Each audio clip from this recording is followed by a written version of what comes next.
So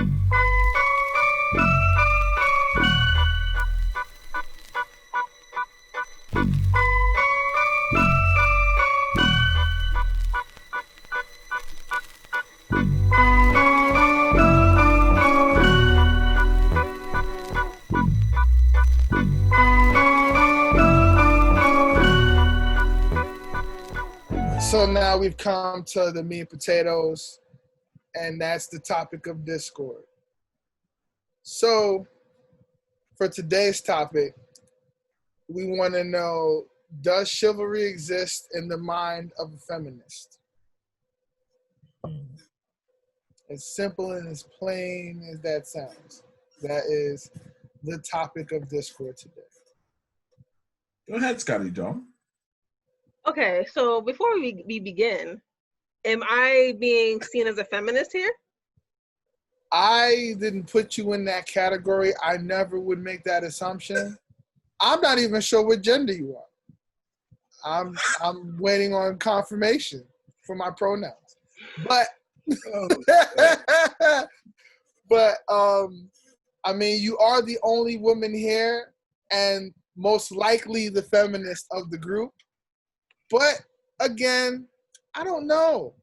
All I know is that my cape is at the cleaners, so I can't save nobody today. That's all I know. Okay, so as far as feminism is concerned, it's hard because I see a lot of feminists, as far as the feminist focus, I don't really see that truly incorporate Black women a lot of the time. So it's hard for me to fully identify with the feminist movement as a whole, because I think there are some things, within that movement that sort of disregard us as Black women. But, for lack of a better description, I can say womanist. I'm not offended by the term feminist, but I am critical of, the group from the movement from that standpoint. As far as chivalry is concerned, I appreciate chivalry. I like chivalry. I like respect. I like being cared for. I like being taken care of emotionally, as well as physically. So certain chivalrous acts, holding a door, as bad as I am at receiving it, pulling out a chair, those things are nice. And it's not that I'm bad at receiving it because I'm like, no, I'm equal, I'll open my own door. It's more so like, for me, growing up in a house of men, it was like I was always protected, but I wasn't like the little flower that was like coveted and all that. You know what I mean? Like, I was always protected, but I also always felt the need to show, hey, I can keep up. I can, be out here with you guys playing ball. I can be out here with you guys playing football. I can do this and do that. And all I had was brothers. So that was my social interaction. So, I never wanted to be seen as less than just because I'm a woman. And I think that's mainly, for me, when it comes to feminism and how I view it, I am not less than. I don't want to be treated less than. I respect the fact that there are things that physically a man can do that I cannot. I'm not crazy. I know that, if I were to fight the average man, I will need a weapon. You know what I mean? Like, I'm not blind to those differences, and when it comes to equality, I always find it interesting in the feminist conversation when sometimes guys are like, well, you guys want equality, right? So y'all should, split the bills and go to war and do this and do that. You want to be equal, right? And no one wants to discuss the fact that one of the things I just want to make sure happens is, if you and me have the same title at a job, I don't want to be getting paid significantly less than you because I have a uterus. I want to be treated as an equal with what I contribute to the organization. I've experienced working somewhere and bringing in a male counterpart and that male counterpart making significantly more than me after I've been there for a few years, you know, and those are the things that bother me when it comes to equality. I understand the world's not equal, and I personally don't want to push for like make everything the same, because I think if you have the merit to prove that your value is more, you should be able to earn more for yourself and negotiate more for yourself. But I don't think I should be sort of pushed down because I'm a woman. And unless the job is throwing rocks over my shoulder and this dude can throw 10 rocks and I can only pick up one, I don't understand why I have to be sort of treated in that way. And that's kind of what fuels my competitiveness, you know, growing up with brothers. It was, you know how little boys tease little girls, are you a girl? You can't do this, you can't do that. And I'm like, well, watch me. I'm about to beat you in this race. I'm about to break your ankles on this blacktop, and I'm about to truck you on this grass.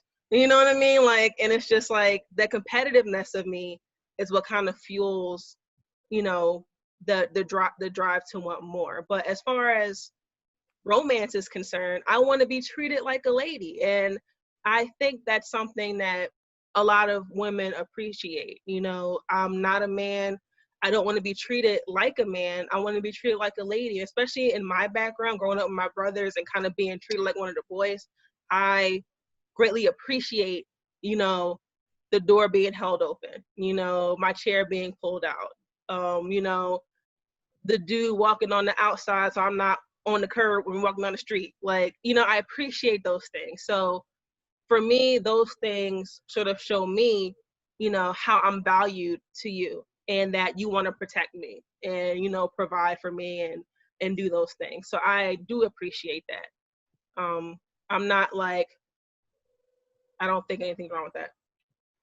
So my question to you is, how would you respond if a man said, hey, I don't want you to work anymore because I would like to provide for you to the point where you can remain at home and be a housewife?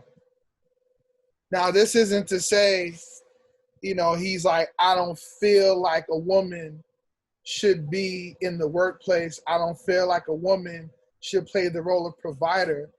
This is just coming from I got it, I love you, and I don't want you to have to need or want or work for anything else, because that's my gift to you as the person that loves you the most, right?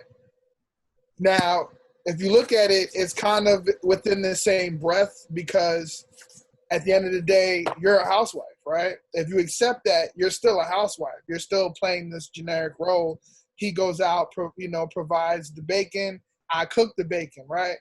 But there is, does that ideology kind of change the end result, or is that okay? And that's what I mean by, like, does chivalry exist in the mind of a feminist?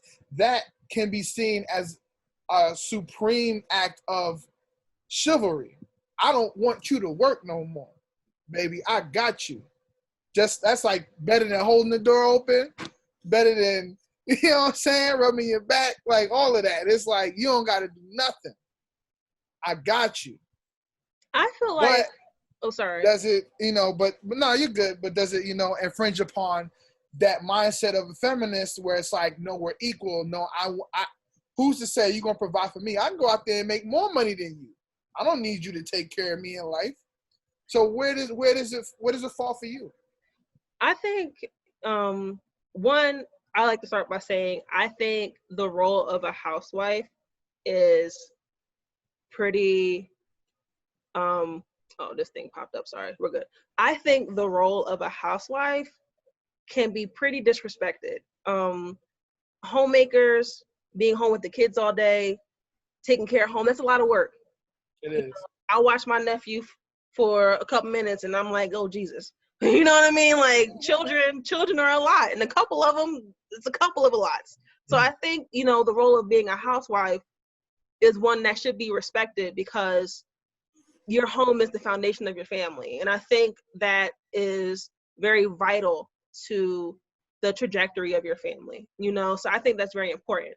I would greatly appreciate being able to be a stay-at-home wife while living the type of life that I want. So if me having to be a stay-at-home wife meant that I had to sacrifice a certain lifestyle, I would not like that.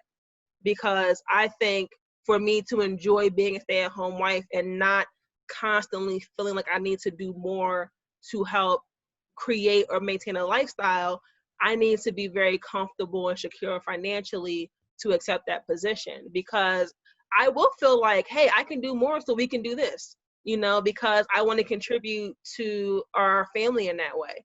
But I would not take it as a slight if, you know, my dude was like, listen, babe, you ain't got to work no more. Fuck all that. Stay home. I don't want to work no more. I will stay home. Like, and if you paying all the bills and you taking care of everything and you doing all that, I will stay home. And I would still want to do something like at home, like maybe start a business or, you know, do some home like entrepreneurial stuff to kind of help still bring in money, but also have my own identity. Because what I don't like sometimes with women is that once you become a mom, it seems like that's all the world cares about you being, is a mother. And it's like, while being a mother is one of the greatest, if not greatest, roles you'll ever have in your life, if you're able to have that role, I don't think you should be defined solely by being a mother, you know? And that's just my thing. I don't want to lose myself because I have children. So if I can stay at home and be a homemaker and do all that, that's great. I would still want to do something, whether it be a small little business or a hobby or something that I can kind of have for myself in that regard. But if all the bills are paid, everything's straight, I stay in the house because everything's All right, what you thinking about Devil's Preacher? From personal experience, all these strong, independent women, I don't like the saying, want the cake and eat it too, but so I won't use it. All these women want the best of both worlds, and you want guys to be mind readers. Ladies, that's unrealistic. If I'm being chivalrous and I'm paying a bill, I'm not over here like, you can't pay the bill, you're a woman. That's not the mindset. We grew up in a society where a man was taught to take care of his woman. I believe in setting standards. Even if I'm just a friend, a standard for you is a man should treat you a certain way. Hence chivalry. This is how a woman should be treated, a standard to live up to. Me paying that bill, it's not me paying to get in your pants, paying to sleep with you with. It's me living up to a standard. You can pay for it, sure. But don't catch an attitude or automatic, you think I can't do it? Hey, we can split this. Simple conversation. No reason to get in your feels, no reason to attack me. I'm not like, oh, the reason I'm doing this is because you're a female and you can't handle it. No.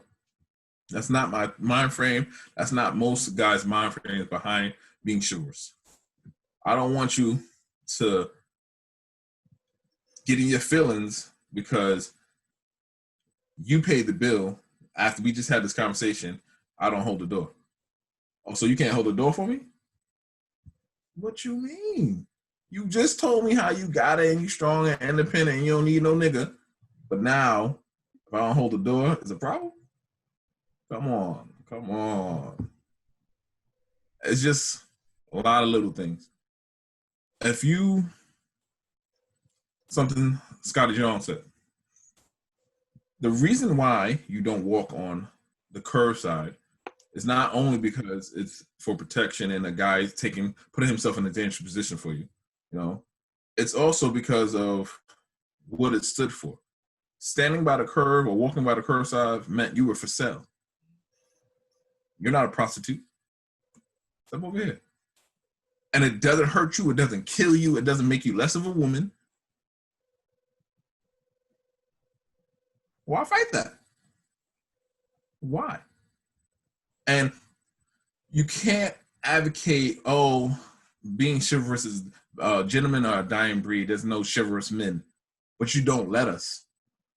You can't say in your mind, because you can't have this conversation in your mind and not say it out loud. Oh, this is when I want you to be chivalrous, and this is when I don't want you to be chivalrous. Because you get mad or you don't speak on me paying a bill. I don't know it. I might not even be trying to be chivalrous. This is just something I do. I'm comfortable paying a bill. If you don't speak on it, what are you getting mad at me for? Closed mouths don't get fed. It's not my job to read your mind. We're here to converse, to get to know each other, to learn about each other. Oh, okay, you don't mind paying a bill? That's cool. I don't mind splitting it. Oh, okay. Or I got this one, you got the next one. Having conversations. When I pull out the chair, it's not a sign of weakness. Like, there's really nothing to get mad at behind chivalry except for extreme cases where I go, you're a female, I'm the guy, I'm the breadwinner. You stay home, I got this. I can see you getting mad behind that. Like, yo, I'm my own person. I could go out there and handle it myself. I appreciate the idea, but I don't have to do it that way. That doesn't make you more of a man and me more of a woman. I get that. But most cases of chivalry, there's no reason to go hard for it. You accept it. So just let it be. You can speak up on paying the bill and certain little things like that, but easy, man. Easy. So would you say that it had a lot to do with expectations? Because I being a man and walking the same shoes you walk in, there are times where I'm on a date and I'm like, I'll just try to pay because that's what's expected. That's the status quo. If I invited you out and we're doing something together, I'm courting you, I'm supposed to pay for this. I'm supposed to behave in a certain manner, or I shouldn't even be engaging you. That's what I guess we old folks now call stepping correctly, right? You want to step correct, you know what I'm saying, or you get checked. So now I almost feel like dudes are just trying to step correct, and then it's just being misinterpreted as something that it's not. But I haven't come across that too often where a woman was like naturally offended by someone being chivalrous. Have you had that experience? Yeah. Chivalry in regards to paying a bill, I run into a lot. I've seen on that. A guy holding a Sorry, I hit my mic. Sorry. Okay. What you saying? I've seen a guy holding the door, and matter of fact, I seen a guy wait to hold it, and I don't know if it was a bad day or that was her heart of heart. She believed that. I don't know what it was. You can go. I got it. And he was just like, it's okay. Like he didn't have nothing behind it. It's like, it's okay. She's like, no, you can go. I have it. He looked at her crazy. I looked at her like, I didn't realize that serious. And then he finally went in. But she was like in her feels about him holding the door for her. And then when she said he could go, he said, no, it's fine. And she came with animosity. It was like, it's not what you say, but how you say it. I do have another question about that incident, right? Was this more so a guy? Because some women know when guys are thirsty, and that chivalry can just be employed. Like oh, okay, all right. Yeah. Let me put it like this. I didn't get that feel from it. As another guy, it don't even stand out. I wasn't like, damn, like, God. It wasn't one of those type of moments. It was like, I was there too. So if she would have went, it wouldn't like, he wouldn't have gone directly behind her. I would have been after that. Because he made it just like, nah, y'all. Yeah, he wasn't like, oh, you can go. He's like, oh, y'all can go. It wasn't even just her, it was the both of y'all. And she got offended. Yeah. Yeah, that's how I seen it. Shit, I don't know. I can't say for today. My cape is at the cleaners on that one. I don't know what's going on. Like sometimes paying is funny because it's like I've been in a situation dating in my previous life where better it's be like, your previous life. Yes, my previous life. Where it's like I've unfortunately dealt with because a dude paid for my movie ticket. He expected something from me.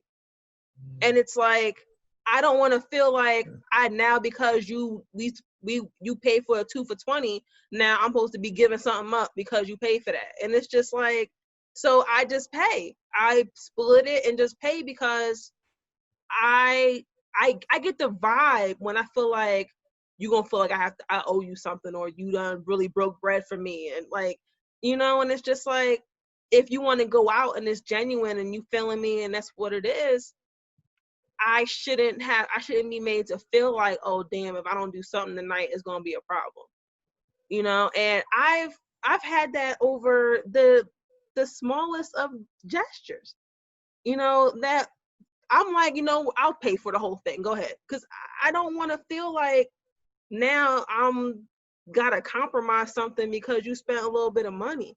And I see that a lot more on social media nowadays. People talking about, you know, is like a $50 date good enough, or is if $100 is too expensive, and this and that. And it's just like, goddamn, like I don't. It kind of like, it's like the nice guys, the niceness, you know, isn't really that nice. You know what I mean? It's a lot of manipulation, and it's just like, I don't want to be made to feel like I owe you. And I think a lot of women can attest to that, when it's like, there's this mindset of, I spent my money, so you owe me. Or even like, I'm gonna I drove say, you here, so you better be nice and play nice and shit. Cause how you getting back on the bus? Like, it'd be some grimy fuckers out there. that's a fact. That's more so a play towards not. So if you're chivalrous and you're true to it, you don't have that energy. You don't really question that. The reason you pay the bill is because you can. You're setting a precedent. Oh, I got this. I can pay it. You instead of having a conversation about it, you're interjecting. You're forcing that conversation. Because we could have a conversation before we get there. Oh, so you want to split it? Or, no, not even or. I'll stick with that. When I'm being chivalrous, I've never given a vibe that I know of. You trying to get something from me?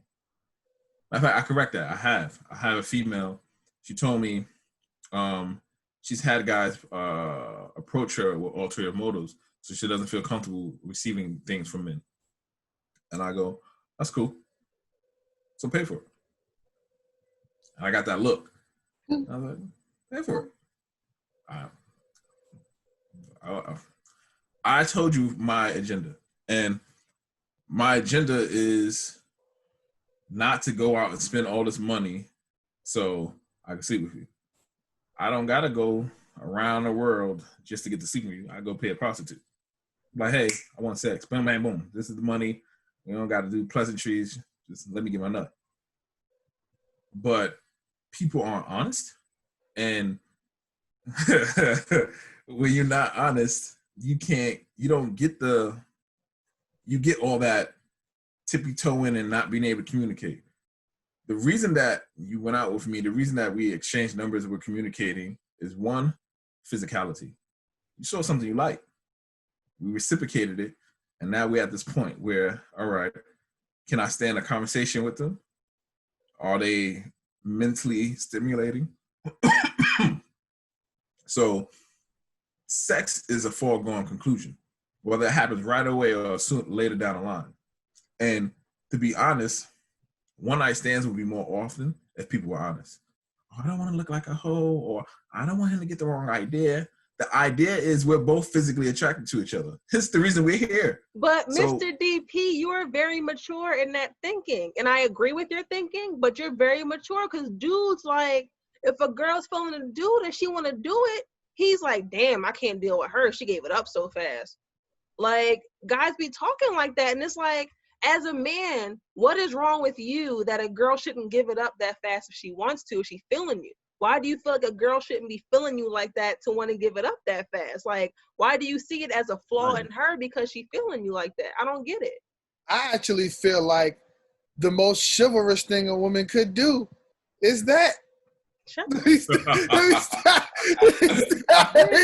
I thought sounds were gonna go up real quick. Like, what are you talking about? Where is mine? Don't do it. Please do not.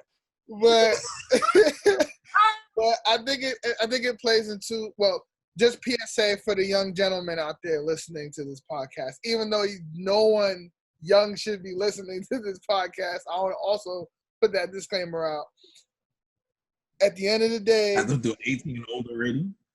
Word, acceptance does not give consent.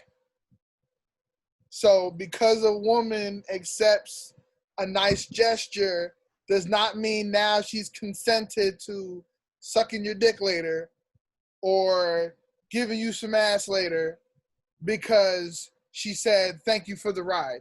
And just because she's feeling you and she's like, you know what, I'm feeling this vibe, I'm feeling this energy, I'm down, that don't mean like she's some hoe ass John. Like, she feeling what she like, what she see, and she feeling you and you feeling her. So it's like, unless like, no, y'all, she feeling you. So it's like, I don't think, and that's the thing that be making it funny, because it's funny because guys will be like, you know, you want a lady in the street but a freak in the sheets or whatever, right? But then if she show you the freak too soon, it's like nah, and it's just like yeah. It's again, it comes down to society.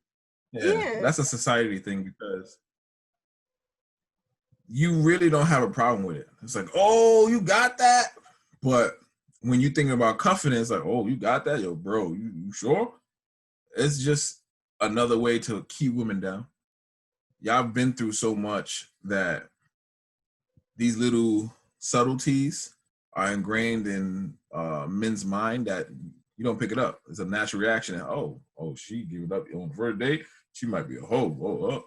But in all actuality, you have a vibe. You fighting it and extending it and doing all this extra because society says so. If you just naturally go with it, you all right. And that's what it comes down to, being able to be a shepherd, not a sheep. Yeah. Right. Right. And even when it comes down to like what, like you said, like if you wanted to pay a sex worker, you could. And I think there should be a little less shame in that, you know what I mean? Like, because if you want to, listen, I just want to pay for this and do that, that's being honest. That's being accountable. That's being real. Like, you just want to have sex and that be it.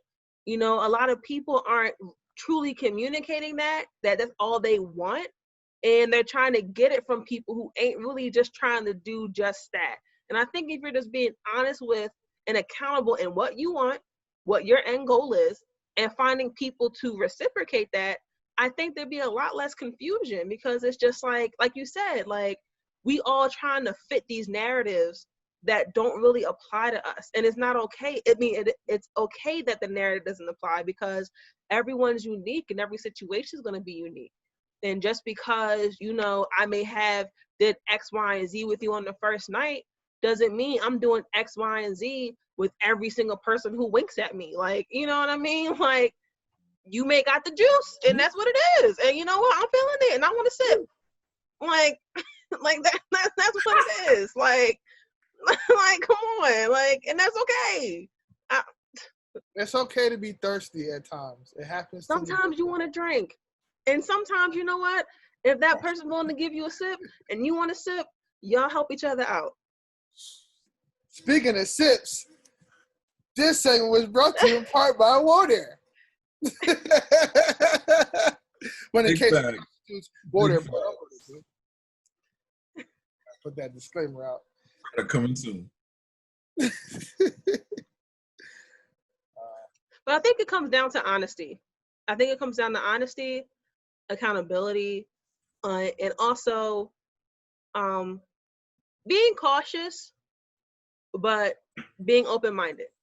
You know, you can't go into a situation ignorant and as if, you know, with rose-colored glasses on, but you also can't be so closed off that you're judging everybody for having assuming that they're having ulterior motives. So it is a delicate balance, and you know, people have been through things that, you know, cause triggers for them and make it difficult to, you know, let down their guard and, you know, be open-minded. And I think as long as you're honest with yourself, with sort of where you are with things and how you are with things, you can communicate those fears and boundaries without being hostile about it. You know what I mean? Like, I think that's the biggest thing. Like, you can communicate your boundaries, communicate your fears, and not be hostile. I also think too, you know, on the flip side of that, you know, there are plenty of, you know, women, for example, who do communicate things honestly, and guys of a lower vibration don't accept those things and things escalate. So I think you also have that delicate balance of, you know, as a woman, do I feel safe being honest in a situation?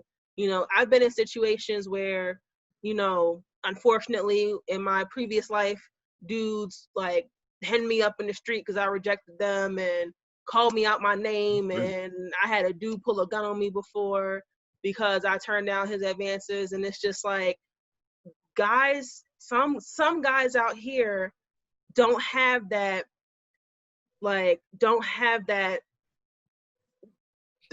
stuff right. So it's like, you sometimes as a woman, you got to be nice just to get by and be safe. You know what I mean? So it's tough. Like, when I see, especially when I see a Black woman who's maybe appears to be extra hostile towards a guy, it's like, I also understand the flip side. I bet you she been through some crazy things that she just ain't even trying to deal with it no more. And she just got the guard up, like, don't even come near me.